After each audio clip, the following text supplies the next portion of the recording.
अस्सलाम वालेकुम नाजरीन, उर्दू पॉइंट के साथ मैं हूं इजाज़ अहमद गोंदल। नाजरीन, मैं इस वक्त पाकिस्तान से तकरीबन 16,000 किलोमीटर दूर मौजूद हूं, अमेरिका से भी आगे कैरिबियन रीजन में, बारबाडोस में। नाजरीन, पाकिस्तानी पासपोर्ट पर आप तकरीबन 35 से 37 ममालिक में बगैर वीज़े के जा सकते हैं।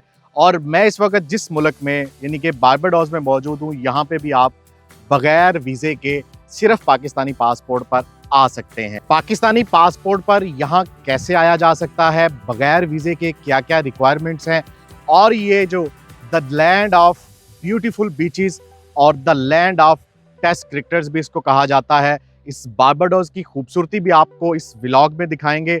और यहाँ पे आने के लिए आपको क्या क्या चीज़ें चाहिए होंगी और आप किस तरह यहाँ बगैर वीज़े के बारबाडोस आ सकते हैं। तो चलें सबसे पहले बारबाडोस की आपको खूबसूरती दिखाते हैं। यहाँ पे जो खूबसूरत बीचेस हैं, दुनिया भर से टूरिस्ट यहाँ पे खूबसूरत बीचेस यहाँ देखने आते हैं और इसकी तारीख के बारे में भी बात करेंगे। तो चलें अब हम चलते हैं बारबाडोस का जो मेन कैपिटल है, मेन सिटी है ब्रिज टाउन। ब्रिज टाउन, इसको डाउनटाउन कहते हैं, सिटी सेंटर है यहाँ बारबाडोस का। तो चलें आपको यहाँ बारबाडोस की और इसकी सिटी सेंटर की खूबसूरती दिखाते हैं। तो नाज़रीन, मैं पहुंच चुका हूं ब्रिज टाउन में। ये यहाँ बारबाडोस का सिटी सेंटर है और मेन कैपिटल है इस बारबाडोस का। मेरे बिल्कुल पीछे आप देख सकते हैं, ये इंडिपेंडेंस स्क्वायर है और 1966 में ये एक आज़ाद मुल्क के तौर पर सामने आया था। जजीरे की तारीख की बात करें तो ये जजीरा तकरीबन 700 साल पुराना है। ये 15वीं ईस्वी में दरियाफ्त हुआ था, लेकिन उसके बाद 4 मई 1625 को एक इंग्लिश शिप ब्रिटिश से चला और यहाँ पे पहुँचा और यहाँ पे कुछ ब्रिटिश लोग आए। उन्होंने इसकी मलकियत जाहिर की और इसको ब्रिटिश कॉलोनी बना दिया। बारबाडोस से पहले इसका नाम किंग जेम्स आइलैंड था और जहाँ मैं खड़ा हूँ ये इंडिपेंडेंस स्क्वायर है, यानी कि इसको आज़ादी चौक भी कह सकते हैं आप। जब 1966 में ये मुकम्मल तौर पर आज़ाद हुआ था, एक इंडिपेंडेंट रियासत के तौर पर सामने आया था और दुनिया ने, यूनाइटेड नेशंस ने भी इसको माना। उससे पहले ये एक ब्रिटिश टेरिटरी थी, ब्रिटिश कॉलोनी थी और अब ये एक कॉमनवेल्थ कंट्रीज़ में इसका शुमार होता है। नाज़रीन, बारबाडोस की अगर पॉपुलेशन की बात करें तो इसकी टोटल आबादी तकरीबन 2,80,000 है और इसके रकबे की बात करें तो ये तकरीबन 34 किलोमीटर चौड़ा है। तो बहुत ही छोटा सा ये जजीरा है, सिर्फ 2,80,000 लोग इस जजीरे पर रहते हैं, लेकिन इस जजीरे का पासपोर्ट जो है वो बहुत स्ट्रॉन्ग है।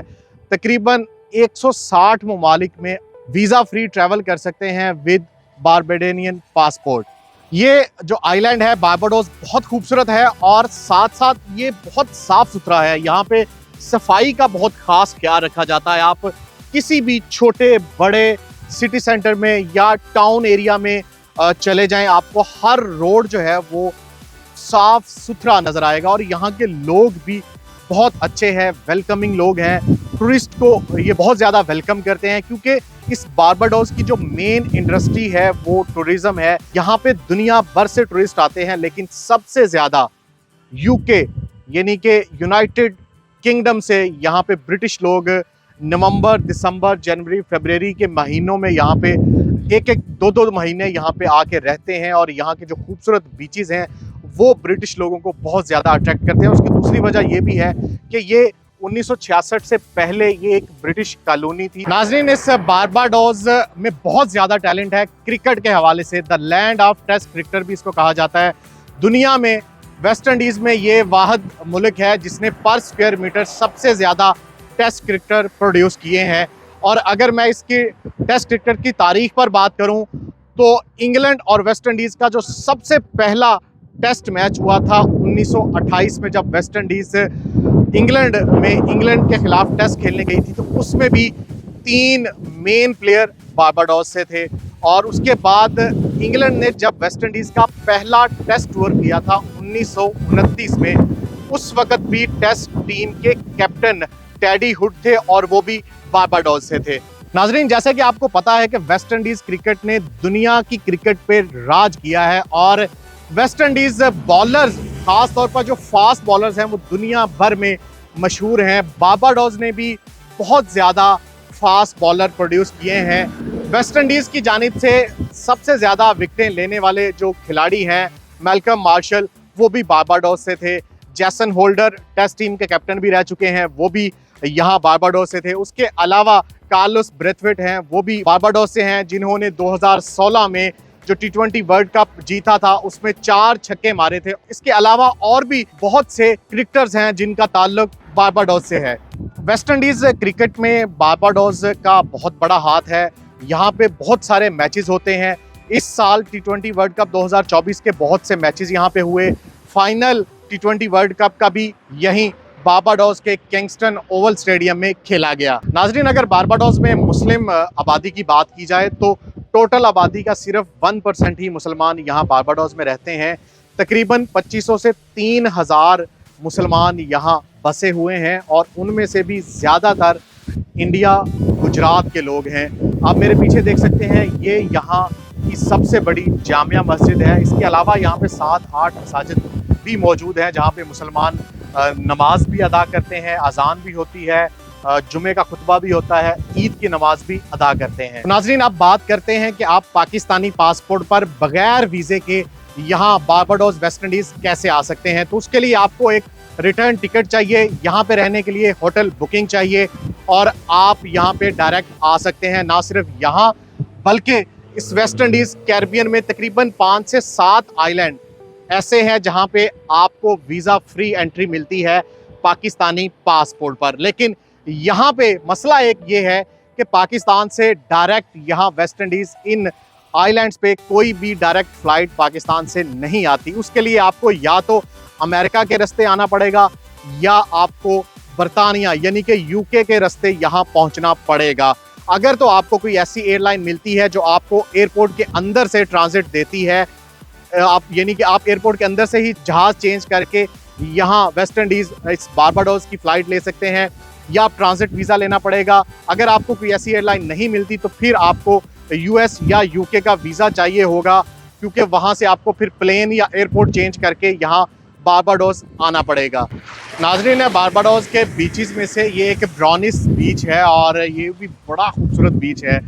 यहाँ पे दुनिया भर से टूरिस्ट इस बीच पर आते हैं, इस ब्रॉनिस बीच पर, और यहाँ पे आके स्विमिंग भी करते हैं और यहाँ पे आके इस साहले समंदर का मज़ा भी लेते हैं। क्योंकि यहाँ की खूबी ये है कि यहाँ पे जो आपको वाटर मिलता है वो बहुत ही क्लीन मिलता है, साफ़ सुथरा पानी, और यहाँ पे लोग अंदर पानी के जाकर स्विमिंग भी करते हैं। तो आप जब भी कभी बारबाडोस आते हैं तो यहाँ का आप सनसेट ज़रूर देखें। किसी भी बीच पर आप चले जाएं, आप ये सनसेट देखें, आपको यकीनन मज़ा आएगा। बड़ा ही खूबसूरत मंज़र होता है जब सूरज ग़रूब हो रहा होता है और आप किसी साहले समंदर पर बैठकर यहाँ का ये सूरज ग़रूब होने का खूबसूरत मंज़र देखते हैं, तो ये एक आपकी बहुत ही अच्छी मेमोरी होगी। नाज़रीन, अगर आप में से कोई बारबाडोस विज़िट करता है, यहाँ आता है, तो यहाँ पे टैक्सी बहुत महंगी है, कॉस्टली है और पब्लिक ट्रांसपोर्ट ना होने के बराबर है। तो मैं आपको मशवरा दूंगा, जैसे मैंने किया, हम 4 दोस्त थे, मिलके हमने गाड़ी रेंट आउट कर ली। गाड़ी यहाँ पे रेंट पे सस्ती मिल जाती है, राइट हैंड ड्राइव है, और अगर आपके पास पाकिस्तानी ड्राइविंग लाइसेंस है, कहीं का भी कोई भी ड्राइविंग लाइसेंस है, आपको यहाँ पे सिर्फ $10 में एक परमिट मिल जाता है जो टेम्परेरी ड्राइविंग लाइसेंस होता है। उस पर आप गाड़ी रेंट पे लेकर चला सकते हैं। ये 12 दिन के लिए गाड़ी हमने ली थी सिर्फ 350 USD में। नाज़रीन, गाड़ी के अलावा अगर आप यहाँ पे आते हैं तो उससे पहले आप booking.com पर जाकर या Airbnb पर जाकर यहाँ पे कोई होटल बुक कर सकते हैं। अगर होटल महंगा आपको लगता है तो आप कोई भी यहाँ पे घर, यहाँ पे लोकल्स जो यहाँ पे रहते हैं उन्होंने अपने घर जो है वो एक गेस्ट हाउस की तरह रेंट आउट करते हैं। जैसे ये पूरा घर जो है वो हम 4 लोग थे, ये पूरा घर हमने रेंट पे लिया हुआ है। ये तकरीबन $1000 US में हमने लिया था 12 दिन के लिए। तो ये 2 बेडरूम पूरा एक घर है, टीवी लाउंज है, 2 बेडरूम है, वॉशरूम है और तमाम जो ज़रूरियात ज़िंदगी की चीज़ें हैं वो इसमें मौजूद हैं। तो मेरा मशवरा आपको ये है कि आप इस तरह का घर भी रेंट आउट कर सकते हैं। अगर आप 2, 3 या 4 लोग हैं, इकट्ठे आप यहाँ पे सैर करने आते हैं। तो ये थी बारबाडोस वेस्ट इंडीज़ की कहानी।